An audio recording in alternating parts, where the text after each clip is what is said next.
Good afternoon. I am coming to you from my home office again today. It's another beautiful day and I'm in my office for now, but I will be out soon. Um, so welcome, Sanita from Tip Top Equestrian Nutrition. You can find me on Facebook. That's the only social platform that I'm on. So if you want to reach out to me, you can find me there as Tip Top Equestrian Nutrition. I post these videos. I don't edit them. I'm not a techie person, so I just kind of do things off the fly, off the floor, and hopefully I don't miss anything. For those of you who know me, you know that or have heard me speak, you know that I do tend to kind of go off topic at times and go on tangents. So what I did today was I actually prepared little cue cards. So I have my notes so that we'll stay on course, because I think this is going to be more than the normal 10-minute video. And I apologize, I'm still recovering from the pneumonia, which ended up being a good 4 weeks. Yeah, so here we go. If I sniff or cough or whatever, please excuse me. I'm going to cough right now. Sorry. Okay, so today's topic is salt, and I had a lot of questions about salt, and that's wonderful. I love that. So let's get into it. First of all, the salt that horses and all mammals require is known as sodium chloride, and the abbreviated mineral name for that is NaCl from the periodic table. So that's sodium and chloride bonded together. And what does it do in the body? Well, number one, it maintains or regulates hydration in conjunction with the kidneys. It helps fluids move over and in and out of cells, and so that will deliver nutrients and oxygen to the cell, but it also helps remove waste, things like histamine and things like that, out of the cell. It's crucial for regulating the central nervous system. Sodium in conjunction with potassium regulates nerve impulses and nerve impulse transmission. It's important for muscle function, blood volume, blood pressure, skeletal integrity, body pH. And one thing that a lot of people don't think about, or maybe it's missed, is that it helps in the production of bile, and it also helps build hydrochloric acid in the stomach. So for those of you whose horses have ongoing ulceration issues or any kind of intestinal issues or digestion issues, it could be that their salt is not at the limit that it should be, any digestion issues. So what are some of the deficiencies we see with horses who are deficient in sodium chloride? So one of the first ones that you see is something called pica, and pica is basically just horses eating unusual things. So one of the biggest red flags, or the things that I see the most, is actually horses eating wood. And if your horses are taking a toll on your fences and their own stalls, this is a surefire sign that their salt intake is lacking. And it may be that you are feeding the recommended daily allowance. However, your horse may have individual specific requirements based on age, based on what type of feed they're being fed, whether they're on a purely forage-based diet. There's all kinds of things that interplay there. But with that pica, they can be eating wood, they can be licking metal, they can be licking you, they can be trying to chew off each other's tails, that sort of thing. And that's a surefire sign that they are lacking sodium. Dehydration is the next big one. And the way that shows up is actually in lethargy, or that horse maybe just is a little behind the leg or doesn't have enough go. It's important to know that a 1% decrease in hydration results in a 10% loss of energy output. So that's a crucial thing, especially for high performance horses to understand. And actually in human athletes, it's exactly the same correlation. So 1% reduction in hydration is a 10% loss in energy output. So another one is decreased appetite and weight loss. Reduce muscle coordination. Another big one for breeders is lower milk production in lactating mares. For some horses, it may result in just a difficulty to build a top line or no top line at all. Horses that have a very dry hair or coat, and it's dry and almost brittle, their hair, excuse me, if they're chomping through salt licks, if salt licks are the only way, or salt block is the only way you're providing salt to your horse, if they're biting or chewing at it, that's a sign that they are also behind in their salt intake. Excessive yawning, sweating is a big one. Sweating with a little exertion, sweating in odd places like on the top of the neck or on the rump. Or not sweating at all. That's a big one. If they have a very stiff, short stride or stiff, short movements, this can be from inflammation of the muscles, which can also be a result of a lack of sodium. Saddle fitting issues, it's a big one. I see that. The shakes. If they're prone to laminitis or they are a head tosser or head flicker, this can also be a sign that their sodium might be behind. Back to the reproductive problems, sperm motility and follicle formation. Those are both. Retarded growth in young horses and proper bone development in young horses. That's a big one. When we talk about the muscles too, horses that are wobbly, especially in the hind end, if your horse has a resistance to going backwards, if you ask them to back up and they don't want to back up, or if they have a hard time walking down a hill, those are also signs. Abdominal bloating is one as well, which kind of goes along with the limiting of the hydrochloric acid formation. So horses need hydrochloric acid and bile to actually break down their food. Although they don't have a gallbladder, they still build bile through their pancreas and they still excrete it. They excrete it all the time, unlike humans who have to have a pump, which is our gallbladder to pump it into the stomach. One thing people don't think about with salt is actually allergies. If your horse has a lot of allergy related symptoms, runny nose, watery eyes, itching, or even hives, as I mentioned, sodium flows in and out of the cells and bathes the cells. And one of the things that it removes from cells is actually histamine. And histamine is, of course, what creates allergy responses in the horse. And one last thing is just stumbling or staggering. So if your horse has a hard time when you're riding and it's stumbling quite often or it's staggering, this can also be a signal that there's something unbalanced in their salt intake. So salt is important to horses and to all mammals, but it's not overly important to plants, interestingly enough. And most plants, especially legume plants like alfalfa, clover, those sort of things, they actually only hold salt in their roots. They don't hold salt in their stems and leaves.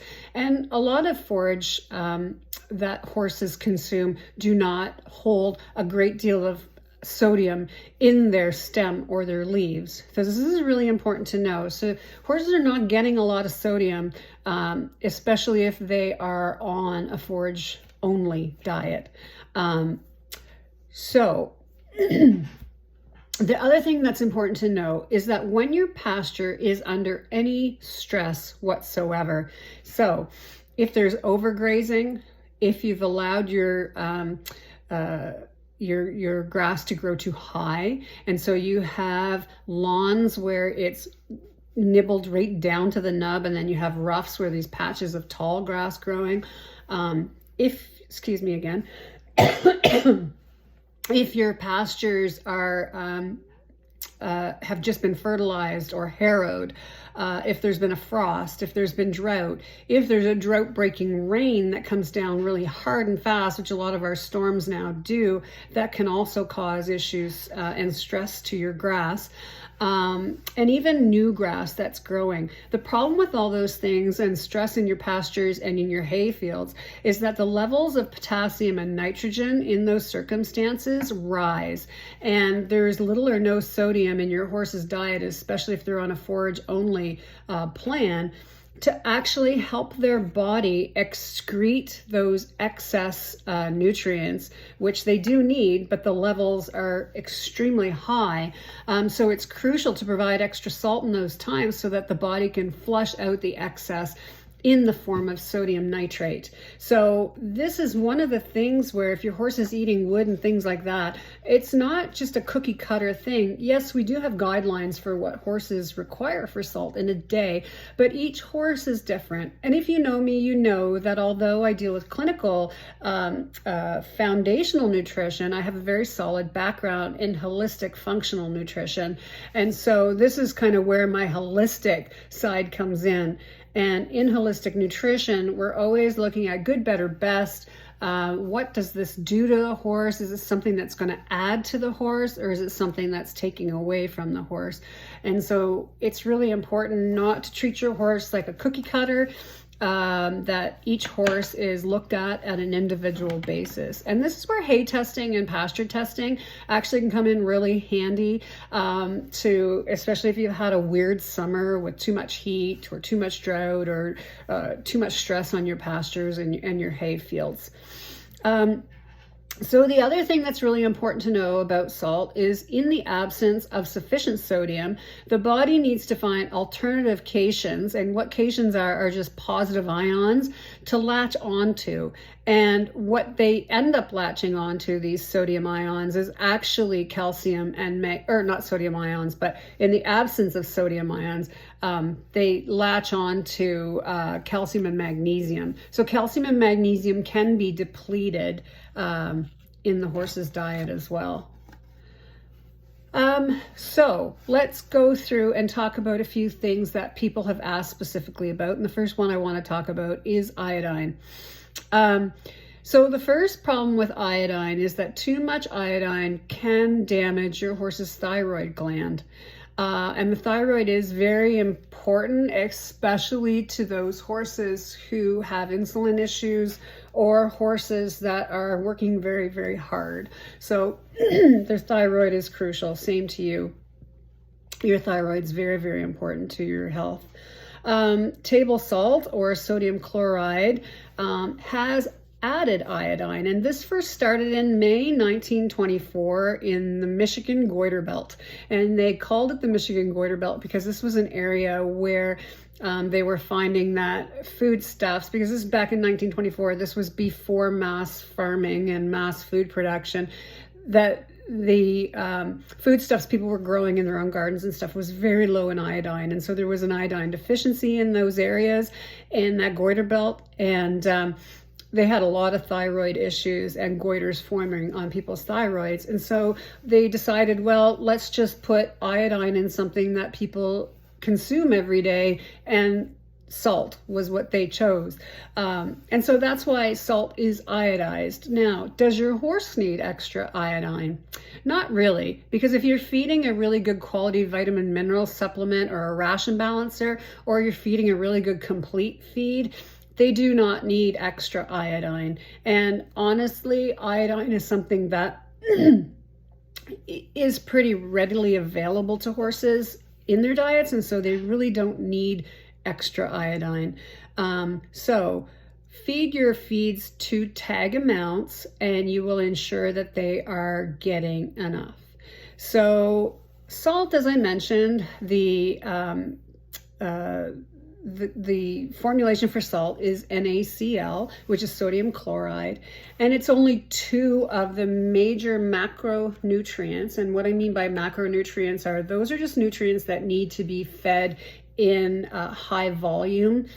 It's 2 of the nutrients that make up an electrolyte profile. So the other ones are potassium, calcium, and magnesium. So when you have those 5 things all together, you have electrolytes. So I'm going to just touch on electrolytes real quick, but we're going to come back to it at the end because I want to kind of stick to salt. But electrolytes, what are they? Well, they're just basically those 5 minerals dissolved in the blood and body fluids, which carry an electrical charge.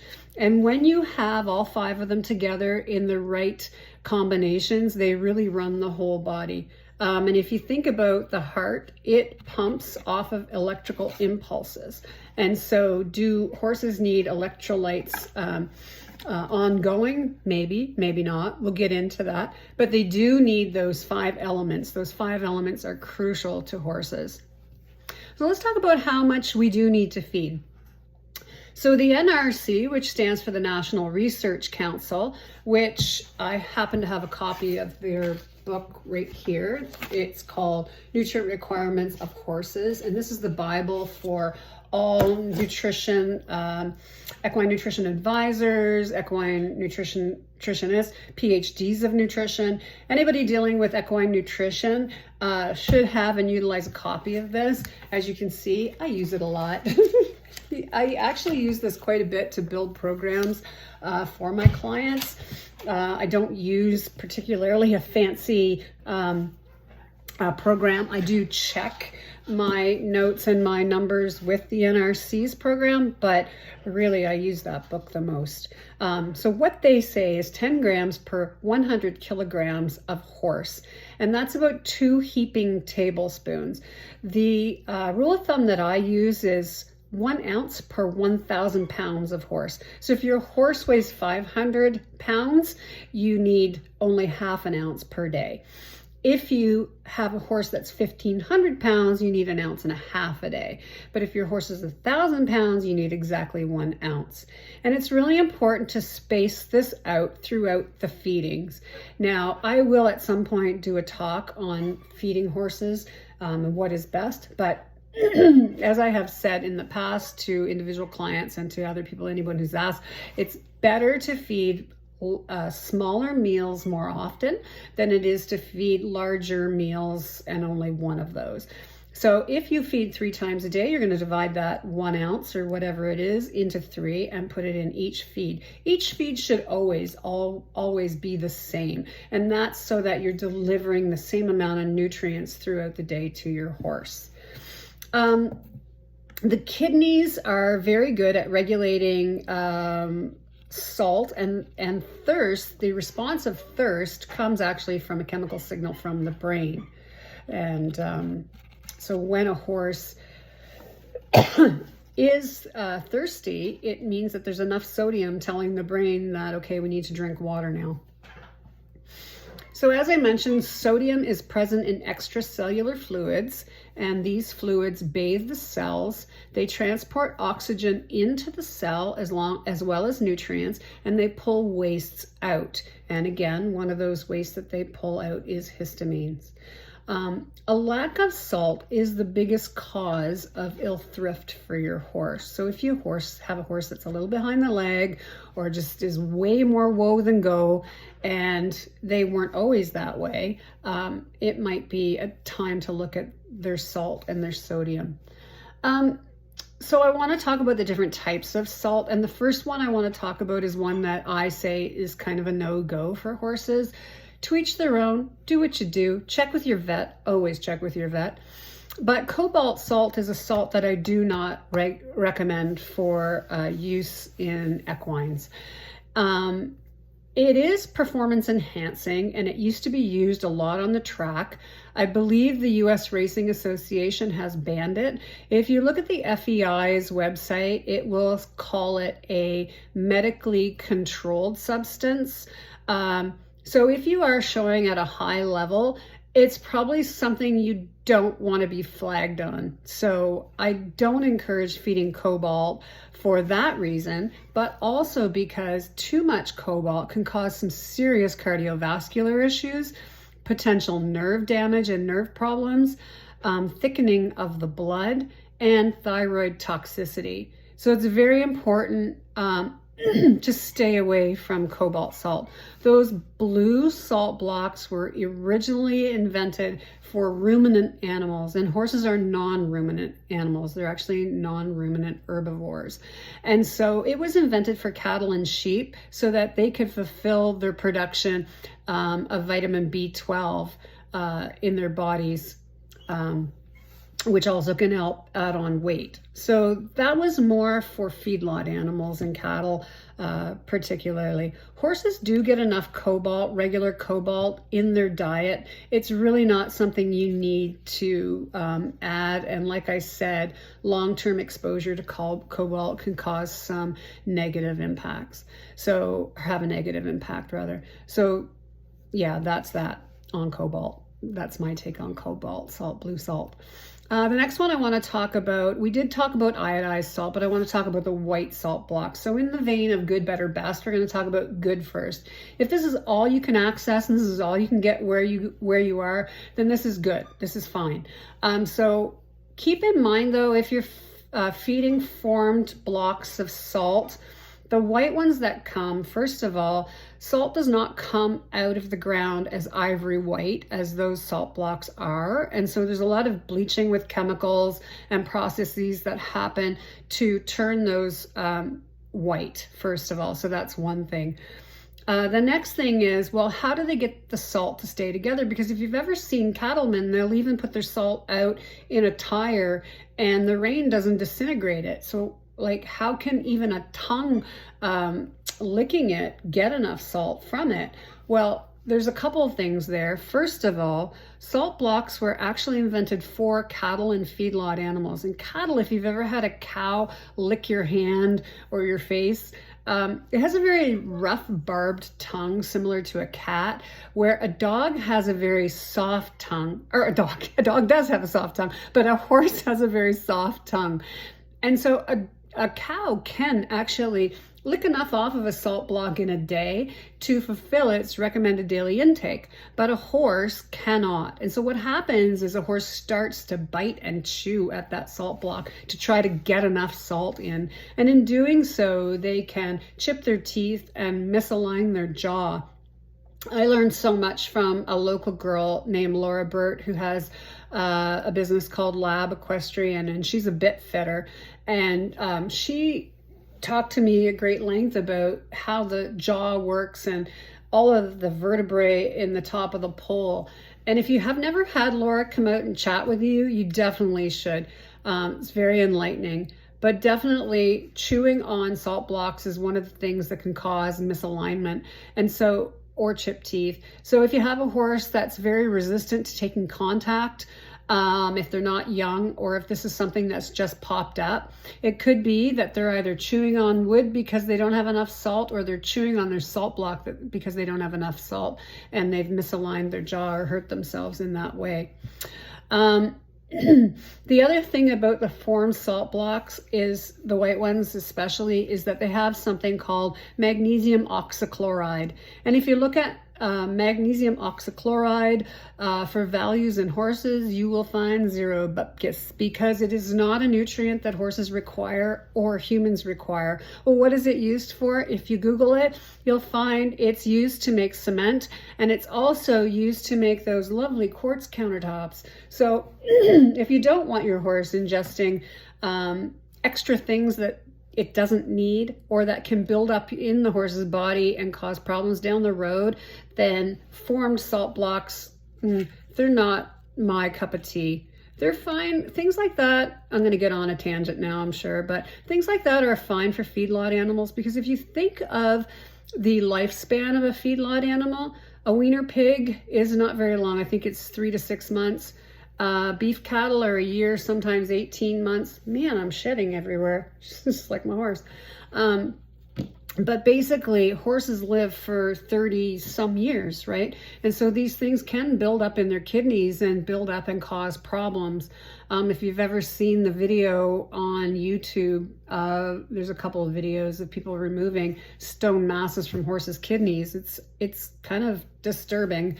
And bladder stones and things like that. And these are some of the things that can cause those things long term. So I like to stay away from those. The next best, so that's good. If that's all you have to feed, that's great. That's good. Give them that salt lick. If you can find the red trace mineral blocks, good, better. So the trace mineral blocks are specifically made for horses. So they have trace minerals in them that horses require. And just keep in mind, though, that your horse is still consuming binders and potentially residue from other toxins. So keep that one in mind, but that's better. Those are better. And then best, in my opinion, are just the big chunks of rock salt. And Redmond's, I'm not sponsored by them. That is my favorite brand. That is what I use. I hang one in my horse's stall that she can kind of lick at when she wants to. But salt blocks, because horses cannot get their complete daily allotment of nutrients and sodium from those, they should not be their only source. So you should be top dressing your feed as well, especially if your horse is only on pasture grass. Some people asked about Himalayan salt. Personally, this is a bit of a cash grab, I feel. Himalayan salt is wonderful in human culinary applications, but it is quite overpriced. And now what we're finding is that some Himalayan salt isn't even actually Himalayan salt. It's just salt that's been colored and dyed and called Himalayan salt. So I kind of stay away from that for my horse. Redmond's does have a human salt shaker, which you can get. Karen at North Stream, where I buy my Redmond's, she carries those here in Fredericton. Yeah, so good, better, best. That's the thing. You always want to do what's good if you can. If you can do what's better, do what's better. If you can do what's best, that's great. So that's pretty much what I have to say about those three things. Let me look at my last card here. Okay, so I touched on electrolytes a little bit, but I want to come back around and talk about those again because we're now at 27 minutes and I'm blathering on. So electrolytes. So what are electrolytes? Well, we did talk about them being the combination of those 5 nutrients. So again, those are sodium, chloride, magnesium, potassium, and calcium. So what do you look for in a good electrolyte? First of all, you want to find an electrolyte that the first ingredients are those 5 ingredients. And then after that, if they have amino acids in them, wonderful. If they don't, that's okay. Make sure that there's no sugar and that there's no artificial colors or sweeteners or flavorings. And that's because the horse's kidneys, when you're feeding electrolytes, your horse is probably already behind as far as hydration goes. And so if then you're putting sugar in on top of that or colorings or things like that, your horse's kidneys have to try to filter this out. So it's really taxing the kidneys and taxing the job. It's making the job a lot harder. So stay away from those ones. I personally like the ones that you dissolve in water. You have the powders. So you have to, though, make sure that you are training your horse to drink this liquid. And that has to start at home. Don't try giving your horse something new, a new powdered electrolyte in water the day of competition, after your competition. Actually, electrolytes actually work best when you preload them anyhow. We want to make sure that all those nutrients are readily available to the muscles so that those muscles are working at their optimal and that your horse isn't falling behind. And so therefore, preloading electrolytes the day before and then the day of your event and then again after to top up is a great way to do it. And you can utilize ones with amino acids in them and branched chain amino acids prior, but it's more importantly that those branched chain amino acids be given after. And the other topic there is the horse's immune system for repairing muscles. I'm going to do a little chit chat about muscle repair and sports performance for horses at some point. It won't be in the next little while. The next topic I want to talk about is pasture and how to groom and take care of your pasture. And then I'll be taking a little bit of a hiatus for a month or two because I am moving far away from Fredericton. Unfortunately, I'm going to miss my barn here. But I'm going to be moving away, and there's a lot going on for me in that move. So I won't have time to do a lot of these kind of things. But next week I am going to do one on pasture and on green grass and grazing your horse and things like that. So, oh, one more thing about feeding electrolytes. There are also electrolyte pastes. And there are a few studies that have shown that overuse of electrolytes, and specifically electrolyte pastes, can cause ulcers or disruptions in gut microbes and gut health. So I really, you really don't want to overuse electrolytes. Electrolytes are not something you should give every day. You should be getting those components, the calcium, magnesium, and potassium, out of your feed. Okay, and then the sodium chloride should be fed in the form of just plain salt. So I hope that answers all your questions, but I am just going to briefly look at my computer here and make sure that I answered everybody's questions before I sign off here. So if you don't know me, again, it's Sunita. I have Tip Top Equestrian Nutrition on Facebook. You can find me. So the first question is from Andrea, and she says, is it best to give iodized or non-iodized salt? So we talked about that. Personally, I don't think horses need extra iodine. Also, is pink better than white? No, the color doesn't really matter, although in free run salt. Although, as we talked about, the formed white blocks have a little bit of a difference. What's the blue stuff? So I did cover the blue stuff, which is cobalt, which was created for cattle and rumen, so sheep. Himalayan or no? If you want to, you can. To me, I'm Scottish, I'm very frugal, so I want to save my money. God knows we have enough things to pay for in the horse world. So yeah, so thanks, Andrea. Miss you guys a lot. My next question is from Selena. Hey, I never thought about feeding Himalayan. That's what all my friends have been using for cooking. Yeah, sure. I mean, if you have it accessible and it is real Himalayan salt, sure, you can feed it. It's no big deal. Amanda asked about electrolytes. Amanda, I hope I answered everything for you there, but if there's anything I missed, you can send me a DM. I'll take your question, answer it, and then I'll post it on this thread. So if there's anything there, I mean, I could do a whole talk about electrolytes. I really Fisher priced it today. So if there's anything I missed, you can let me know and I'll be happy to answer it for you. Robin, how do I know how much loose salt to feed? So again, we went over how much loose salt to feed. I love Robin's sense of humor. Robin's a dear friend and a wonderful artist and a great horse person. She says, my pony says 6 grains of salt only, please. He's a fashion designer and not a chef, so I don't trust his input. That was her reply, and I thought that was brilliant. It was cute. Chantel asked how much to give in the feed. I did say that. Some of my horses won't touch the feed if I put more than a tablespoon in it, even mixing it with beet pulp, Timothy, or anything. So I've had that as well. Horses have the most amazing little noses, and they can literally sift out salt and leave it to the side, or sift out the thing that you don't want. So it is best if you wet your feed, and that can help to allow them to eat it. You can mix the salt with a little bit of water, a cup of water, and you can then warm water so it's completely dissolved, and pour that on. So that's all mixed in, and it's just going to enhance the flavor of their feed. So it's not going to just be that clump of salt in their feed where they're going to be eating and then they get this big mouthful of salt. No, nobody likes that. You don't like that when you go to dinner and you put your salt on. The shaker's loose and all this salt comes out in one spot, right?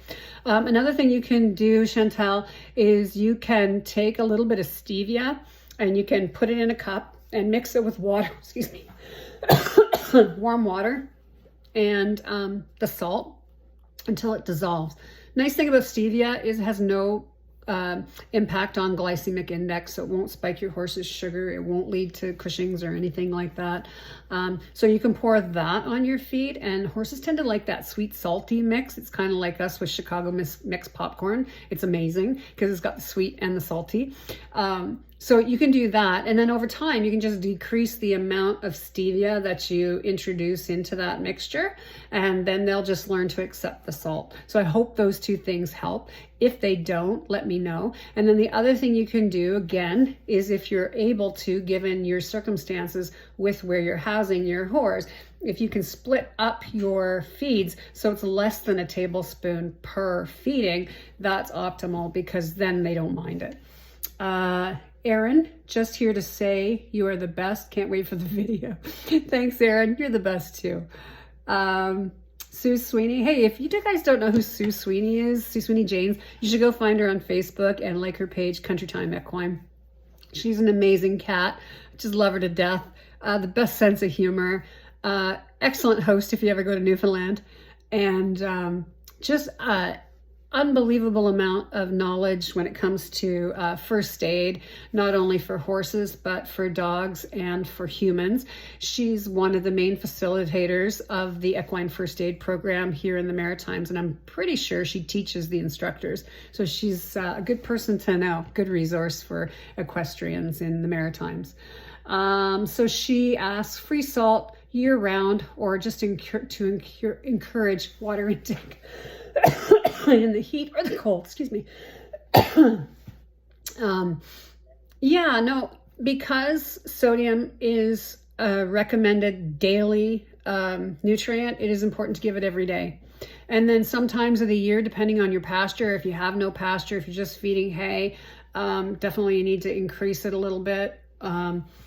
And with exercise, of course, with exertion, you'll need to increase it as well. And in the hot and cold, to encourage thirst, to send that signal to the brain to drink, you need to add a little bit more. Making sure to keep your water tanks and everything clean. I've been to Sue's place, and listen, not a pin out of place. That place is amazing. Lison, are they getting enough just by licking it, or better to give them loose salts? Definitely, you have to give both. The one that hangs in the stall for Nova, it's just there for if she's bored and she wants to lick on it, or if she's not getting enough.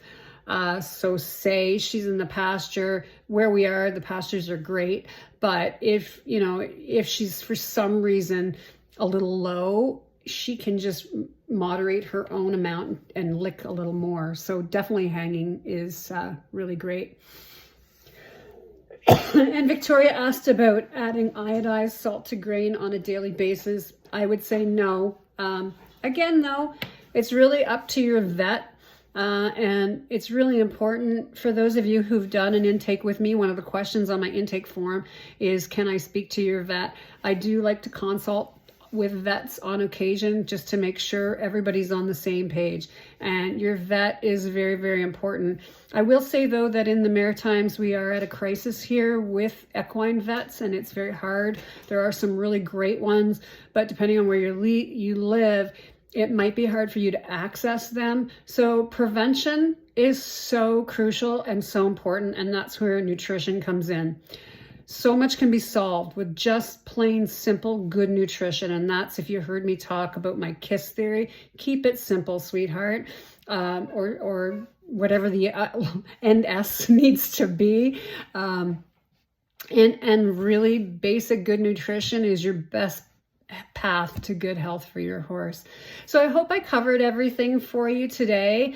Thank you very much to North Stream Farm Tack for always having Redmond's salt in for me. And thank you to everyone else. Thank you to my wonderful husband who allows me to be able to pursue equine nutrition as a career. I couldn't do it without him. He's wonderful. And that's about it. The sun's coming back out, so it's time for me to hightail it and take the dogs out and then go ride my horse. Have a great day, and I look forward to seeing you next week when we talk about pasture maintenance and grazing spring grass. Take care.